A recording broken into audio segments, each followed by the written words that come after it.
Hello, আসসালামু আলাইকুম। সুপ্রিয় শিক্ষক নিবন্ধন পরীক্ষার্থী ভাই ও বোনেরা, যারা ১৯তম প্রিপারেশন নিচ্ছেন, আজ আমরা ১৯তম সম্পর্কে একটু আলোচনা করব, যেগুলো আমরা তথ্য পেয়েছি। আর যারা নতুন ১৯তম প্রিপারেশন নিচ্ছেন, তারা চাইলে ১৯তম প্রিলিমিনারি ও রিটেন সাজেশন আমাদের এই হোয়াটসঅ্যাপ নাম্বারে আপনারা যোগাযোগ করে নিতে পারেন। ১৯তম রিটেন সাজেশনও আমাদের অলমোস্ট রেডি। 18তম ভাইবা যারা দেবেন, এখনো ভাইবা হয়নি, তারা চাইলে আমাদের কাছ থেকে ভাইবা সাজেশনটি নিতে পারেন। চলুন আমরা মূল বিষয়ে চলে যাই। ১৯তম শিক্ষক নিবন্ধন নিয়ে যা জানা গেল, আসছে অনেক পরিবর্তন। ১৯তম শিক্ষক নিবন্ধনের বিজ্ঞপ্তি প্রকাশ নিয়ে কাজ চলছে।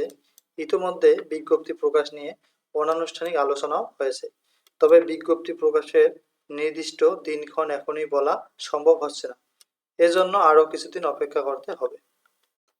সোমবার অর্থাৎ ৩ ফেব্রুয়ারি দ্য ডেইলি ক্যাম্পাসের সাথে আলাপকালে কথা জানান বেসরকারি শিক্ষক নিবন্ধন ও প্রত্যয়ন কর্তৃপক্ষের সচিব এএমএম রেজওয়ানুল হক।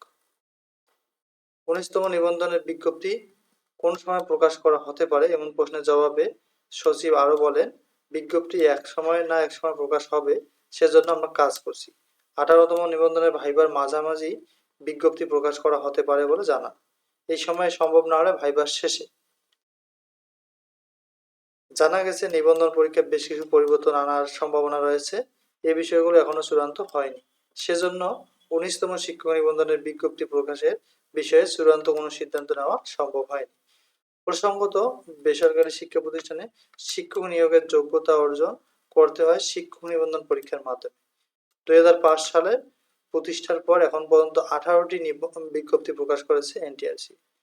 যদিও এবার আসলে বিজ্ঞপ্তি জানুয়ারি মাসে প্রকাশ করা হওয়ার সম্ভাবনা ছিল, কিন্তু যেহেতু আপনারা জানেন দেশের পরিস্থিতি খারাপ, সরকার প্রধান না থাকলে যেটা হয়, সেজন্য আসলে বিজ্ঞপ্তি প্রকাশ হতে একটু সময় লাগবে। তবে আশা করা যাচ্ছে যে ১ মাস থেকে ১.৫ মাসের মধ্যেই বিজ্ঞপ্তি অর্থাৎ ১৯তম সার্কুলার প্রকাশ হতে পারে। সকলের জন্য শুভকামনা রইল। যদি আমাদের এই তথ্যগুলো ভালো লাগে, অবশ্যই আমাদের চ্যানেলটি সাবস্ক্রাইব করবেন। আসসালামু আলাইকুম।